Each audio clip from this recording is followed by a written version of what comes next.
One night, not long after my 29th birthday, I woke up in the early hours with a feeling of absolute dread. I had woken up with such a feeling many times before, but this time it was more intense than it had ever been. The silence of the night, the vague outlines of the furniture in the dark room, the distant noise of a passing train, everything felt so alien, so hostile, and so utterly meaningless that it created in me a deep loathing of the world. The most loathsome thing of all, however, was my own existence. What was the point in continuing to live with this burden of misery? Why carry on with this continuous struggle? I could feel that a deep longing for annihilation, for non-existence, was now becoming much stronger than the instinctive desire to continue to live. I cannot live with myself any longer. This was a thought that kept repeating itself in my mind. Then suddenly I became aware of what a peculiar thought it was. Am I one or two?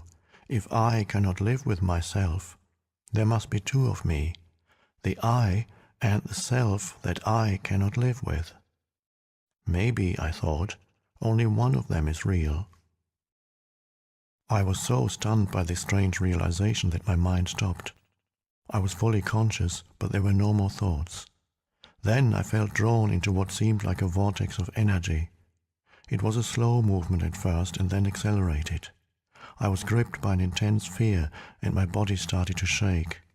I heard the words, "Resist nothing," as if spoken inside my chest. I could feel myself being sucked into a void. It felt as if the void was inside myself rather than outside. Suddenly, there was no more fear, and I let myself fall into that void. I have no recollection of what happened after that. I was awakened by the chirping of a bird outside the window. I had never heard such a sound before. My eyes were still closed, and I saw the image of a precious diamond. Yes, if a diamond could make a sound, this is what it would be like. I opened my eyes. The first light of dawn was filtering through the curtains. Without any thought, I knew that there's infinitely more to light than we realize. That soft luminosity filtering through the curtains was love itself. Tears came into my eyes. I got up and walked around the room. I recognized the room, and yet I knew that I had never truly seen it before. Everything was fresh and pristine, as if it had just come into existence. I picked up things, a pencil, an empty bottle, marveling at the beauty and aliveness of it all. That day I walked around the city in utter amazement at the miracle of life on earth, as if I had just been born into this world. For the next 5 months, I lived in a state of uninterrupted deep peace and bliss. After that, it diminished somewhat in intensity, or perhaps it just seemed to because it became my natural state. I could still function in the world, although I realized that nothing I ever did could possibly add anything to what I already had. I knew, of course, that something profoundly significant had happened to me, but I didn't understand it at all.